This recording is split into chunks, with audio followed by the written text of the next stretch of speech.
Hello students, welcome back to our channel general studies with Anoop K Verma. हम लोग कर रहे हैं क्वेश्चन आस्क्ड इन 2023 और ये हमारा मंथ है मार्च का। और इस मार्च के मंथ का जो पार्ट है हमारा, this is the part 4 of the March 2023। जितने भी क्वेश्चंस मार्च के महीने में हुए हैं, पेपर हुए हैं बेसिकली, जो फिजिकल पेपर बेसिकली जो पेपर मिलता है आपको, ठीक है, जो ऑनलाइन एग्जाम्स नहीं होते, उन क्वेश्चंस को हम यहाँ पर डिस्कस करते हैं। ठीक है, और आई होप सो ये वीडियो सीरीज आपको अच्छी लग रही होगी। तो चलिए बढ़ते हैं अपने पार्ट 4 की तरफ। तो देखते हैं पार्ट 4 के अंदर हमारे कौन कौन से क्वेश्चंस हैं। तो यहाँ पर आप देख सकते हैं हमारे फर्स्ट क्वेश्चन है यहाँ पर पार्ट 4 का, Dibang multipurpose project India's largest ever hydro project is being set up in which state. जो सिंपली क्वेश्चन है, दिबांग मल्टीपर्पज प्रोजेक्ट जो है वो कहाँ पर है, ये आपको देखने को मिलेगा इन अरुणाचल प्रदेश के अंदर। अरुणाचल प्रदेश नॉर्थ ईस्ट के अंदर है। और इसे डेवलप करता है कौन, मतलब इस प्रोजेक्ट को कौन हैंडल करता है या इसको बना रहा है, वो बना रहा है एनएचपीसी। ठीक है, आपको ये भी पता होना चाहिए कौन बना रहा है दिबांग मल्टीपर्पज प्रोजेक्ट। बेसिकली एक डैम है, और किस डैम पर है, बेसिकली दिबांग डैम पर है। नाम से बता रहा है आपको, दिबांग डैम पर ये प्रोजेक्ट आपको देखने को मिलेगा। और ये किस टाइप का डैम है, बेसिकली कई बार पूछा जा सकता है कि ये है आपका gravity dam, earthen gravity dam है आपका ये। ठीक है, नॉट सॉरी, अर्थन नहीं है ये, कंक्रीट है, नॉट अर्थन नहीं, कॉन्क्रीट ग्रेविटी डैम है आपका ये। और दिबांग रिवर पर है। जब दिबांग आपका डैम की बात कर रहे हैं हम, और दिबांग रिवर जो है आपकी, ये किसकी ट्रिब्यूटरी है, this is the tributary of Brahmaputra river. ये ब्रह्मपुत्र रिवर की ट्रिब्यूटरी है। और ब्रह्मपुत्र रिवर की कुछ और ट्रिब्यूटरीज के बारे में बात करें, एक तो दिबांग हो गई, साथ में एक लोहित रिवर होती है, वो भी इसकी ट्रिब्यूटरी है। और एक रिवर है कमय, केमय। ठीक है, तो ये दोनों रिवर जो है इसकी क्या है, ट्रिब्यूटरी है।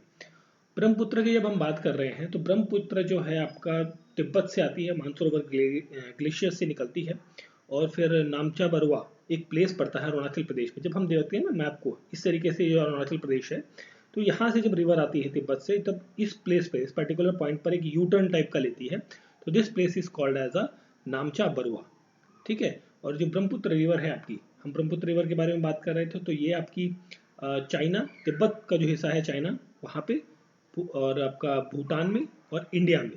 ठीक है, तो इन प्लेसेस पर होकर गुजरती है। और भारत के अंदर हम बात करें तो ये अरुणाचल प्रदेश, असम, वेस्ट बंगाल एंड मेघालय, नागालैंड एंड सिक्किम, इन स्टेट से होते हुए ये आपका जो है बे ऑफ बंगाल की खाड़ी में चली जाती है। ठीक है, बांग्लादेश में चली जाती है, फिर आपकी कहाँ चली जाती है, बे ऑफ बंगाल की खाड़ी में ये मिल जाती है। ठीक है, सो यहाँ पर क्वेश्चन का करेक्ट आंसर है option number B, Arunachal Pradesh. ठीक है, चलिए फिर आगे बढ़ते हैं अगले क्वेश्चन पर। नेक्स्ट क्वेश्चन है हमारा, atomic mineral directorate for exploration and research EMD has founded the presence of lithium reserve in which of the following state। आपने रिसेंटली 1-2 महीने की न्यूज़ में देखा होगा कि एक प्लेस फाउंड हुआ है specially in Jammu Kashmir region के अंदर। ठीक है, यहाँ पर करेक्ट आंसर होगा जम्मू एंड कश्मीर। तो जम्मू कश्मीर के अंदर आपको प्लेस मिले हैं जहाँ पर लिथियम के रिसोर्स मिले हैं, लिथियम के भंडार हमें देखने को मिले हैं। उस पर रिसर्च और एक्सकेवेशन का काम इन फ्यूचर होगा। तो ये पूछा गया है, डायरेक्टली करंट अफेयर का क्वेश्चन है। तो this is related with the option number ए। ठीक है, अब जम्मू कश्मीर की जब हम बात करते हैं, तो जम्मू कश्मीर कई सारी चीज़ों के लिए फेमस है। जैसे यहाँ पर बहुत सारे टेम्पल्स आपको देखने को मिलेंगे, वैष्णो देवी टेम्पल है, शिव जी का टेम्पल, बहुत सारे टेम्पल्स आपको देखने को मिलते हैं। यहाँ की जो चेरी है, चेरी फेमस है यहाँ की। फूड में की बात करें तो फूड प्रोडक्ट्स में बेसिकली चेरी जो है वो आपकी जम्मू कश्मीर की फेमस है।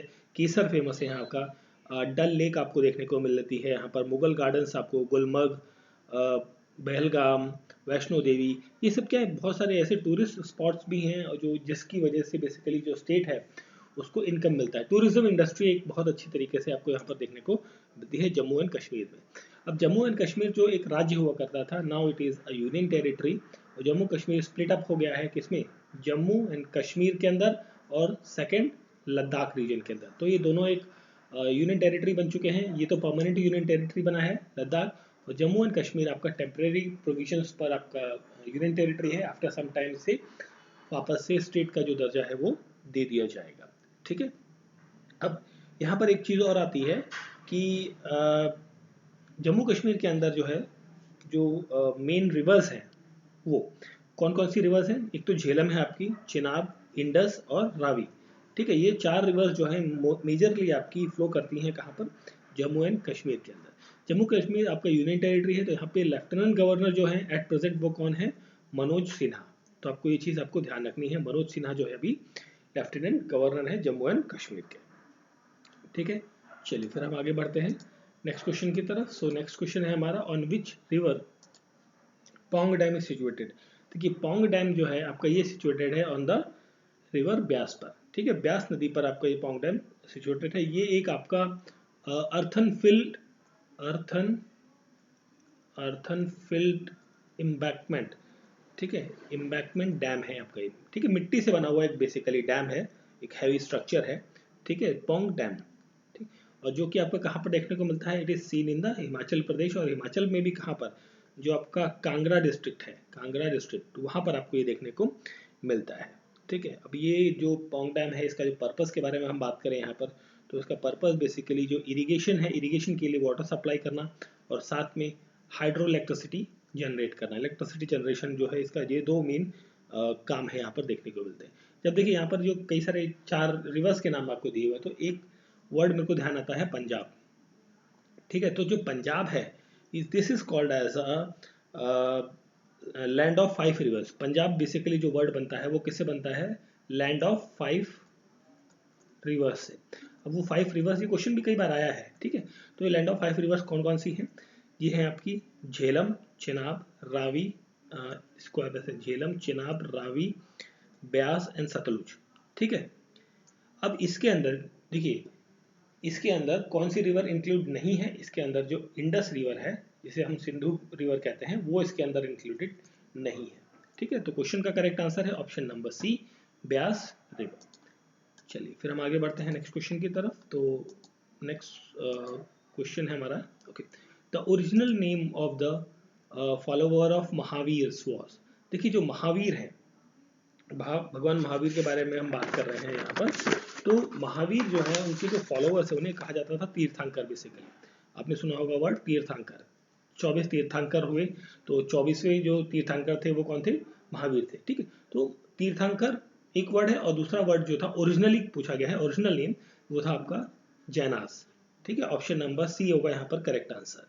ठीक है, अब यहाँ पर जो जैनास होते हैं, जैनास का मतलब होता है कॉन्करर, जो लिटरल मीनिंग है कॉन्करर, या फिर आपका योद्धा या विजेता बेसिकली। ठीक है, अपनी इच्छाओं पर विजय पाकर आप मोक्ष की तरफ जा रहे हैं। ठीक है, तो एक तरीके का कॉन्कर इज द लिटरल, मतलब लिटरल मीनिंग, जो एक एक्चुअल मीनिंग होता है शब्द का, वो यही होता है कि कॉन्कर। ठीक है, महावीर को वर्धमान के नाम से जाना जाता है, और 24वें तीर्थंकर थे ये, 24th तीर्थंकर थे। ठीक है, और ये बेसिकली हम कहा जाए तो स्पिरिचुअल सक्सेसर थे 23rd जो आपके तीर्थंकर थे, स्पिरिचुअल सक्सेसर ऑफ 23rd तीर्थंकर, जिनका नाम था पार्श्वनाथ, पार्श्वनाथ। ठीक है, और इनका जन्म कहाँ होता है महावीर का? ये होता है वैशाली के अंदर। ठीक है, वैशाली के अंदर इनका जन्म होता है। ठीक है, तो क्वेश्चन का करेक्ट आंसर हो जाता है option number C. Next question पर आते हैं, which river is associated with the that is Nathpa Jhakri hydel project. ठीक है, तो यहाँ पर देखिए, ये जो एक हाइड्रो इलेक्ट्रिसिटी प्रोजेक्ट है, ये किस रिवर पर है? ये आपका सतलुज रिवर पर आपको देखने को मिलता है। ठीक है, this is situated in the Sutlej river. ये लगभग आपका 1500 मेगावाट की इलेक्ट्रिसिटी प्रोड्यूस करने के लिए बेसिकली एक प्रोजेक्ट है, और ये प्रोजेक्ट आपको कहाँ देखने को मिलेगा? इन द हिमाचल प्रदेश के अंदर आपको ये प्रोजेक्ट देखने को मिलता है। ठीक है, अब यहाँ पर हम बात करें सतलुज के साथ में ना झेलम रिवर आती है एक। ठीक है, झेलम, तो झेलम रिवर पर आपको Krishna Ganga hydro electric project आपको देखने को मिलता है। चेनाब रिवर पर आपका बगीलीहार डैम जो है आपको वो देखने को मिलता है। और सतलुज पर एक और इम्पोर्टेंट डैम आता है, देखने को मिलता है, that is the Bhakra Nangal dam. Bhakra Nangal dam भी आपको यहीं पर देखने को मिलता है। नर्मदा रिवर की जब हम बात करते हैं, तो नर्मदा रिवर आपकी कहाँ से निकलती है? अमरकंटक प्लेट्यू से निकलती है। ठीक है, ये आपका सह्याद्री और आई मीन सेंट्रल इंडिया वाला जो हिस्सा है, मध्य प्रदेश स्पेशली बात करें, मध्य प्रदेश की सेंट्रल से होते हुए आपको अरब सागर में गिरती है। और नर्मदा रिवर की हम बात करें तो यहाँ पर जो डैम्स या प्रोजेक्ट्स के बारे में बात करें तो यहाँ पर आपको देखने को मिलेंगे। एक तो सरदार सरोवर डैम है, सरदार सरोवर हाइड्रो इलेक्ट्रिक प्रोजेक्ट के बारे में बात करें, not in the dam sense. Sardar Sarovar hydroelectric project है, आपको देखने को मिलेगा। Indira Sagar hydroelectric project आपको देखने को मिलेगा। ओमकारेश्वर हाइड्रो इलेक्ट्रिक प्रोजेक्ट आपको देखने को मिलेगा। देखिए जितने भी नाम हैं ये तीनों के तीनों नाम के साथ में डैम भी एसोसिएटेड है, क्योंकि ये जितने भी हाइड्रो इलेक्ट्रिक प्रोजेक्ट्स होते हैं वो कहाँ पर बने होते हैं, सारे के सारे डैम्स पर बने होते हैं। ठीक है, तो क्वेश्चन का करेक्ट आंसर यहाँ पर ऑप्शन नंबर सी है। नेक्स्ट क्वेश्चन है, विच मिनिस्ट्री इंप्लीमेंट द प्रधानमंत्री भारतीय जन औषधि परियोजना। किस मिनिस्ट्री ने इसे लॉन्च किया था? इसे लॉन्च किया था ministry of chemical and fertilizers के द्वारा लॉन्च किया गया था। Department of pharmaceutical and ministry of cultural and fertilizers के द्वारा ये स्कीम लॉन्च की गई थी। इसका एम ये था कि हाई क्वालिटी मेडिसिन जो है वो, ठीक है, हाई क्वालिटी मेडिसिन प्रोवाइड करनी है एट अफोर्डेबल रेट पे या फिर आप रेंज कह सकते हैं। ठीक है, अफोर्डेबल रेट पर आपको प्रोवाइड करनी है। ठीक है, एट एक बेसिकली कहा जाए ना एक्सक्लूसिव आउटलेट, जिसे ना कहते हैं ना एक्सक्लूसिव, सिर्फ इन्हीं के पास ये मिलेंगी सस्ते रेट की दवाइयाँ। आपने कई बार न्यूज़ चैनल्स में देखा होगा ना, एक्सक्लूसिव वीडियो और exclusive report from this particular source. So ये वही चीज़ हो गई कि जो हाई क्वालिटी, अच्छी क्वालिटी की जो दवाइयाँ हैं वो मिलेंगी एक सस्ते रेट पर, अफोर्डेबल मतलब जिसको आप अफोर्ड कर सकते हैं, ऐसा नहीं कि भाई बहुत महंगी मिल रही हैं। और एक पर्टिकुलर स्पेस पे या पर्टिकुलर एक स्टोर पे जिसका नाम रखा गया है जन औषधि केंद्र, जन औषधि केंद्र। ठीक है, जन औषधि केंद्र पर ये दवाइयाँ मिलेंगी। अब साथ में रिसेंटली यहाँ पर क्या हुआ कि जन औषधि जो सुविधा है, इस पर ना सैनिटरी नैपकिन्स भी प्रोवाइड की गई हैं। सैनिटरी नैपकिन्स भी प्रोवाइड की गई हैं, जो कि लगभग मोर देन 63 जो आउटलेट्स हैं वहाँ पर दी गए हैं ऑन ओनली ₹1, सिर्फ ₹1 के अंदर, मतलब सिर्फ ₹1 में सैनिटरी नैपकिन्स जो है वो प्रोवाइड की गई हैं जन औषधि केंद्र के 6300 आउटलेट्स पर। ठीक है, नॉट किलो, ठीक है, आउटलेट्स पर। तो ये बेसिकली इनिशिएटिव था किसका, ministry of chemicals and the fertilizers का। ऑप्शन ए यहाँ पर क्या हो जाएगा क्वेश्चन का करेक्ट आंसर। नेक्स्ट क्वेश्चन पर आते हैं हम। Sanchi Stupa were made in the era of. जब हम बात कर रहे हैं सांची स्तूप की, तो सांची स्तूप जो है वो मौर्यास के द्वारा बनाया गया था। स्पेशली हम यहाँ पर बात करें तो अशोका जो होगा वो करेक्ट आंसर होगा। ठीक है, इस अशोका का जो टाइम पीरियड था, ये इसके बारे में बात करें तो 268 से लेके 232 बीसी के मतलब 263 से 232 बीसी के अराउंड, हाँ बीसी के अराउंड जो है टाइम पीरियड था मौर्य किंगडम्स का। He is the third emperor of Mauryan empire के तीसरे किंग थे सम्राट अशोक।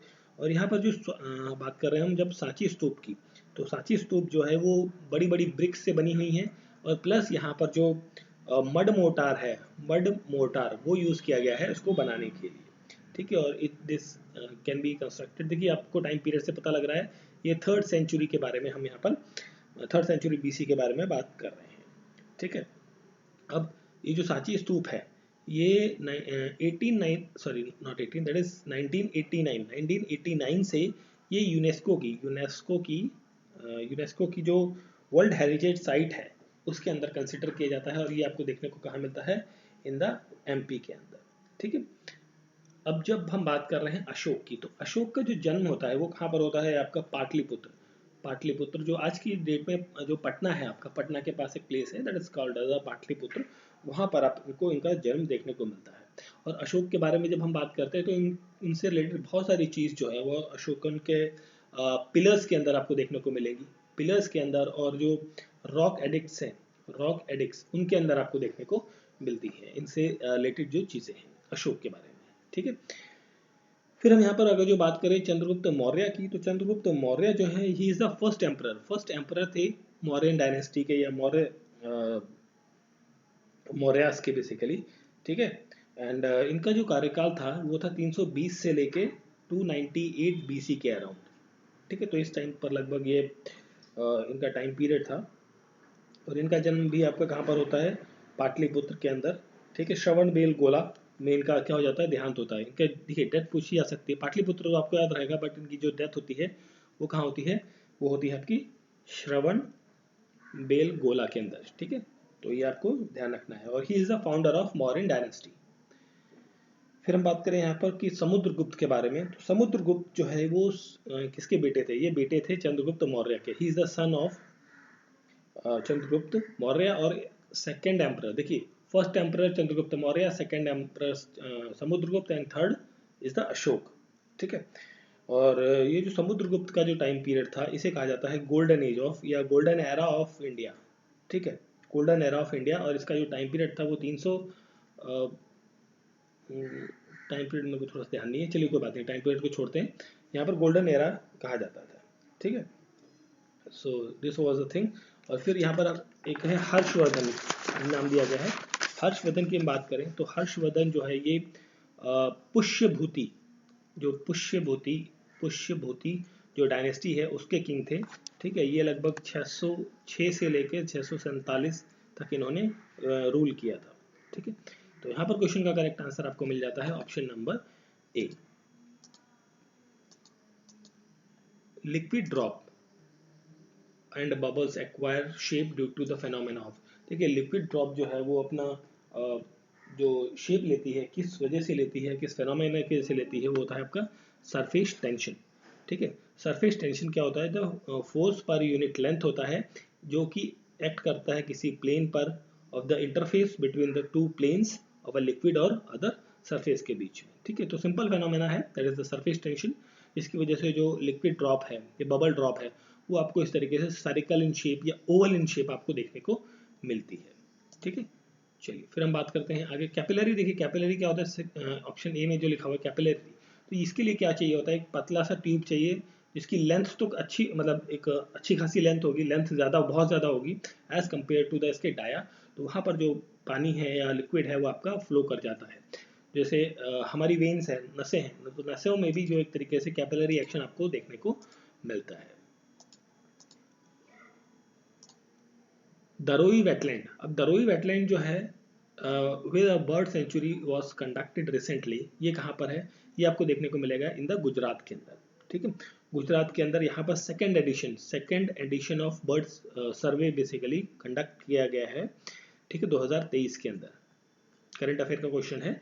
और ये दरोई आपको गुजरात के अंदर है, ये स्प्रेड होता है अराउंड 107 किलोमीटर स्क्वायर के एरिया में स्प्रेड है in the northern region of Gujarat, north Gujarat के अंदर, उत्तर गुजरात के अंदर, जो जिसके अंदर बेसिकली पार्ट आता है आपका। अब देखिए गुजरात के अंदर ना जो वेटलैंड्स, ये 3 टाइप के बेसिकली आपको वेटलैंड्स देखने को मिलेंगे। एक होंगे इनलैंड वेटलैंड्स होंगे, एक होंगे कोस्टल वेटलैंड्स, और एक आपको देखने को मिलेगा रन ऑफ कच्छ या रन बेसिकली, ठीक है। So these are the type of the wetlands found in the Gujarat. So Daroi wetland आपको कहाँ देखने को मिलता है, इन द गुजरात, ठीक है। और गुजरात कई सारी चीज़ों के लिए फेमस है, आपको पता ही होगा। रन ऑफ कच्छ आपको देखने को मिलेगा, स्टैच्यू ऑफ यूनिटी देखने को मिलेगी, नर्मदा रिवर आपको यहाँ पर देखने को मिलेगी, जो कि आपकी फॉल हो जाती है कहाँ पर, अरेबियन सी के अंदर, ठीक है। साबरमती रिवर्स हैं आपकी यहाँ पर, ठीक है। और जो एशियाटिक लॉयंस है गिर नेशनल पार्क में, वो भी आपको कहाँ पर देखने को मिलते हैं, that is seen in the Gujarat. और भारत का जो सबसे बड़ा क्रिकेट स्टेडियम है, नरेंद्र मोदी क्रिकेट स्टेडियम जो है, वो भी आपको गुजरात के अहमदाबाद में देखने को मिलता है, ठीक है। So this is a thing related with this question. आगे बढ़ते हैं नेक्स्ट क्वेश्चन की तरफ। सो हमारा नेक्स्ट क्वेश्चन है यहाँ पर, okay, iodine is required for the activity of. देखिए आयोडीन की जब हम बात करते हैं तो आयोडीन जो है, आयोडीन के बारे में जब हम बात कर रहे हैं तो this is required for the activity of the thyroid. Iodine क्या कहता है, थायराइड हार्मोन जो होता है उसके लिए उसको जनरेट करने के लिए रिस्पॉन्सिबल होता है। अगर जो उसकी कमी हो जाए आयोडीन की, तो क्या कौन सी बीमारी होती है, दैट इज द ग्वाइटर, जिसे हम इंग्लिश में क्या कहते हैं, घेंगा कहते हैं उसे, ठीक है, घेंगा कहा जाता है। तो this is the thing related with the thyroid. और यहाँ पर जो वर्ड है liver, liver is the largest solid organ of the body है, सबसे बड़ा एक सॉलिड ऑर्गन है बॉडी के अंदर। एड्रिनल ग्लैंड जो है ये आपका क्या करता है, एड्रिनल ग्लैंड जो है ये एंडोक्राइन ग्लैंड के अंदर लोकेट होता है, जो किडनी है, किडनी के जस्ट ऊपर आपको ये लोकेट देखने को मिलेगा। और ये क्या प्रोड्यूस करता है, कई सारे इंपॉर्टेंट हार्मोन्स को प्रोड्यूस करेगा, जैसे कि आपका कोलेस्ट्रॉल या एडोलसन या एड्रेनालाइन। जो एड्रेनालाइन है वो क्या करता है, ये ब्लड प्रेशर को रेगुलेट करने में हेल्प करता है। स्प्लीन के बारे में जब हम बात करते हैं तो स्प्लीन जो है एक स्मॉलेस्ट ऑर्गन है आपके जो लेफ्ट रिब केज है उसके पास में आपको ये देखने को, उसके अंदर देखने को मिलेगा, स्टमक के ऊपर जो लेफ्ट रिब केज है उसके ऊपर जो स्टमक वाला हिस्सा है वहां पर आपको ये देखने को मिलेगा, ठीक है, स्प्लीन। तो क्वेश्चन का करेक्ट आंसर है यहाँ पर ऑप्शन नंबर ए। नेक्स्ट क्वेश्चन पर आते हैं। सो नेक्स्ट क्वेश्चन है हमारा यहाँ पर, when was the consumer protection act was passed. So consumer protection act जो है ये आपका पास होता है 1986 में 24 दिसंबर को, ठीक है। अब इसका जो एम था पास करने का, इसका मुख्य उद्देश्य यही था कि प्रोवाइड करना है एक सिंपल और एक quick access for the redressal of consumer grievances, या देखिए कोई भी कंज्यूमर है उसका किसी भी तरीके का कोई नुकसान हुआ है या हार्म हुआ है तो उस चीज़ को रेक्टिफाई करना है बहुत ही सिंपल तरीके से और जल्दी। तो उसके लिए कंज्यूमर प्रोटेक्शन एक्ट ये सिंपली डायरेक्टली पूछा जाता है कब आया, 1986 is the correct answer. Who founded Pataliputra. अब पाटलिपुत्र को फाउंड करने वाले जो थे वो उदयन थे, उदयन, ठीक है। अब उदयन बेसिकली ये तो करेक्ट आंसर, बट ओरिजिनली हम बात करें तो sometimes it may be asked that originally जो है जो मगध रीजन के जो रूलर थे अजात शत्रु, ठीक है, शत्रु। तो इन्होंने बेसिकली इसकी फाउंडेशन रखी थी, पाटलिपुत्र जो प्लेस है जो 490 बीसी के अराउंड, ठीक है। बट उदयन कौन है, ये उदयन जो है ये अजातशत्रु के ही बेटे हैं, बट फाइनली जो इसको मतलब शुरू किया था उन्होंने, उस टाइम पर इन्होंने क्या किया था, एक छोटा सा किला बनाया था, अजातशत्रु ने एक फोर्ट बनाया था गंगा रिवर के किनारे, ठीक है। तो गंगा रिवर के किनारे एक फोर्ट बनाया था, उसे कहा था कि भाई वो एरिया आपका पटलिपुत्र वाला एरिया है, ठीक है। और उसके बाद फिर एक पूरा शहर जो बसाने का काम किया था वो उदयन ने किया था। और ये दोनों लोग किस डायनेस्टी से थे, ये भी इंपॉर्टेंट चीज़ है, दैट इज द हरण्यक्य डायनेस्टी से संबंधित थे और इन्होंने बसाया था इसे लगभग 440 बीसी के अराउंड, ठीक है। और पाटलिपुत्र इज द कैपिटल, ये कैपिटल थी उस डायनेस्टी की, ठीक है, मगध डायनेस्टी की जो, सॉरी मगध का जो इलाका था उसकी ये बेसिकली क्या थी, ये डायनेस्टी हुआ करती थी, ठीक है। ये वैसी ही बात हो गई जैसे कि इलाहाबाद है। अब इलाहाबाद या प्रयागराज ये दोनों अलग चीज़ें हैं, मतलब नाम तो अब बदल गया है प्रयागराज और इलाहाबाद, बट इनिशियली जब प्रयागराज तो प्रयागराज हमेशा से ही था। इलाहाबाद एक्चुअली किसको कहा जाता था, जब आपने देखा होगा संगम वाला जो इलाका है, ये गंगा रिवर आ रही है, ये आपकी यमुना रिवर आ रही है, तो इस जगह पर आपको कॉर्नर पर ना किला देखने को मिलता है, ठीक है, ये किला। तो ये किले को बेसिकली इस पर्टिकुलर एरिया को या इस रीजन को कहा जाता था इलाहाबाद। प्रयागराज तो ऑलरेडी था पहले से ही, ठीक है, बट अब now this is completely called as a Prayagraj. तो this kind of thing is happening in this case of the Pataliputra, ठीक है।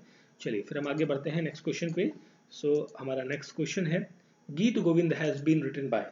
सो गीत गोविंद जो है ये लिखा गया था जयदेव के द्वारा, ठीक है, जयदेव के द्वारा 12वीं शताब्दी में लिखा गया था। इसके अंदर जो डिस्क्राइब किया गया है रिलेशनशिप किसके बीच में, कृष्णा, राधा और जो गोपीज हैं वृंदावन की, तो उन सबके बीच का जो एक रिलेशनशिप है उसके बारे में इसके अंदर मेंशन किया गया है, इसके अंदर बताया गया है, ठीक है। सो यहाँ पर जो करेक्ट आंसर हो जाएगा गीत गोविंद का, that is the option number B होगा। नेक्स्ट क्वेश्चन पर आते हैं। सो नेक्स्ट क्वेश्चन है हमारा यहाँ पर रमन मैगासे अवार्ड, ये किस फॉर्मर प्रेसिडेंट के नाम पर रखा गया, किस देश के फॉर्मर प्रेसिडेंट थे उनके नाम पर ये अवार्ड चलता है। सो ये थे आपके फिलीपींस के फॉर्मर प्रेसिडेंट, फिलीपींस। अब ये अवार्ड एक्चुअली वर्ल्ड वॉर 2 के बाद में जब ये प्रेसिडेंट बने थे, 7th प्रेसिडेंट थे बेसिकली, हम बात करें 7th प्रेसिडेंट थे फिलीपींस के, तो इनको रखा गया इनके नाम पर for integrity in governance and courageous service to the people. इसके लिए इस चीज़ की शुरुआत करी गई थी और इसकी शुरुआत कब होती है, दैट इज इन 1957 के अंदर इसकी शुरुआत होती है। फिलीपींस की बात कर रहे हैं हम, तो फिलीपींस की जो कैपिटल है that is the Manila is the capital of the Philippines, ठीक है। और यहाँ पर बहुत सारे बीचेस और डिलीशियस फ्रूट्स के बारे में हम यहाँ पर देखते हैं, बहुत सारी फेमस जो बीचेस हैं वहाँ पर आपको फिलीपींस में देखने को मिलेंगी और बहुत सारे फ्रूट्स भी देखने को मिलते हैं। मलेशिया की जब हम बात करते हैं तो मलेशिया जो है इसकी कैपिटल जो है वो है that is the Kuala Lumpur is the capital. और यहाँ पर आपको पेट्रोनास टावर आपको देखने को मिलता है। क्या देखने को मिलेगा? Petronas tower. ठीक है, ये भी आपको कहाँ देखने को मिलेगा? This is in also in the Kuala Lumpur के अंदर आपको ये देखने को मिलता है, ये पर्टिकुलर टावर। मलक्का सिटी देखने को मिलेगी आपको यहाँ पर। एंड द इंडोनेशिया जो है बेसिकली यहाँ पर इंडोनेशिया की जो कैपिटल है दैट इज द जकार्ता है। Jakarta is the capital. ठीक है, तो बांग्लादेश की कैपिटल है ढाका, हमारा पड़ोसी देश है। ठीक है, तो this is the thing. Question का करेक्ट आंसर है option number C, Philippines. Next question पर आते हैं। सो नेक्स्ट क्वेश्चन है हमारे यहाँ पर, as per the IMF which country is has the potential to contribute 50% of the global growth in 2023। Global growth के अंदर 15% साझेदारी या हिस्सेदारी कौन से देश के पास ऐसा पोटेंशियल है जो 2023 में इतना दे सकता है? वो है भारत। ठीक है, इंपॉर्टेंट क्वेश्चन है। इंडिया। ठीक है, इंडिया इतना कंट्रीब्यूट कर सकता है। ठीक है, इंडिया रिलेटिवली कम है थोड़ा सा ग्रोथ, बट ब्राइट स्पॉट है इन द वर्ल्ड इकोनॉमी के अंदर। ठीक है, और जब हम बात करते हैं IMF की, तो ये क्या होता है? इंटरनेशनल मॉनेटरी फंड होता है।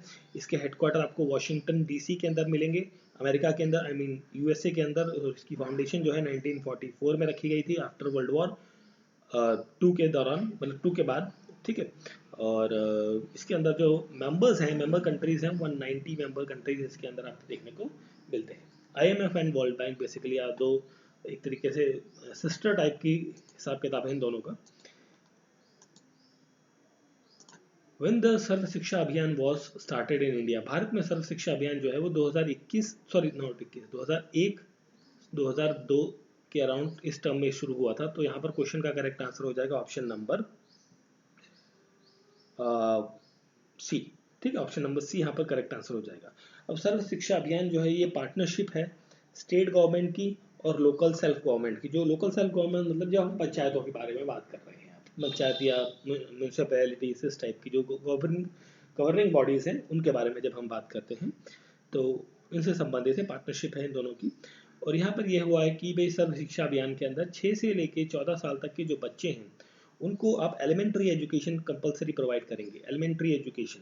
और एलिमेंट्री एजुकेशन को एज अ फंडामेंटल राइट ये डिक्लेयर किया गया है through the 86th amendment act. जो 86th अमेंडमेंट एक्ट था उसके तहत जो है एलिमेंट्री एजुकेशन को फंडामेंटल राइट डिक्लेयर किया गया है। ठीक, तो आपको ये चीज़ ध्यान रखनी है। चलिए फिर हम बढ़ते हैं अपने अगले क्वेश्चन की तरफ। सो हमारा नेक्स्ट क्वेश्चन है okay so next question, who was the first women president of INC। देखिए फर्स्ट वुमेन प्रेसिडेंट के बारे में पूछा गया है, तो that is the Annie Besant होगा यहाँ पर करेक्ट आंसर। अगर ये पूछा जाए कि फर्स्ट वुमेन इंडियन प्रेसिडेंट, मतलब वो भारतीय महिला जो INC की प्रेसिडेंट रही, तो यहाँ पर सरोजिनी नायडू का नाम आएगा। बट हेयर फर्स्ट वुमेन के बारे में पूछा गया है, यहाँ पर इंडिया या फॉरेनर की ऐसा कोई डिस्कशन नहीं किया गया है। तो यहाँ पर क्वेश्चन का करेक्ट आंसर हो जाएगा option number C, Annie Besant. Annie Besant एक ब्रिटिश सोशलिस्ट हैं, थियोसॉफिस्ट हैं, and women right activist, writer, educationalist, ये सारे कई सारे कामों में ये इन्वॉल्व रही हैं एनी बेसेंट। और INC का जो सेशन था 1917 का, उसमें इन्हें INC का चेयरपर्सन चुना गया था। और इन्हें एक कॉमन नेम से भी जाना जाता है, एनी वुड। एनी वुड के नाम से भी एनी बेसेंट को जाना जाता है, पॉपुलरली नोन है इस नाम से।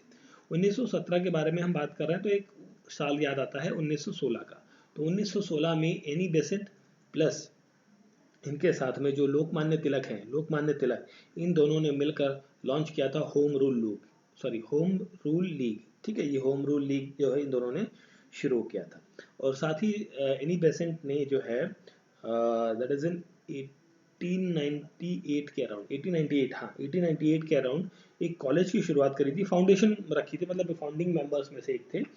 तो वो कॉलेज था आपका सेंट्रल हिंदू कॉलेज। अब ये सेंट्रल हिंदू कॉलेज कहाँ पर था? ये था आपका वाराणसी के अंदर। और उसके बाद जब ये शुरू किया, उसके बाद इस कॉलेज को चलाने के लिए, बेसिकली इसकी जो देखभाल है, मतलब हैंड ओवर कर दिया गया, किसको कर दिया गया? ये कर दिया गया पंडित मदन मोहन मालवीय को। ठीक है, पंडित मदन मोहन मालवीय को।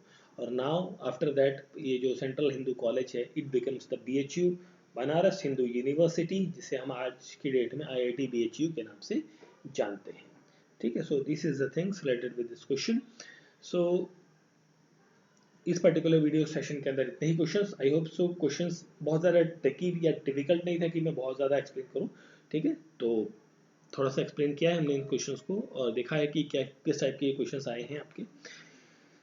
आई होप सो वीडियो अच्छा लगा होगा, तो प्लीज़ लाइक शेयर और सब्सक्राइब करें। मिलते हैं नेक्स्ट वीडियो के अंदर। Thank you for watching.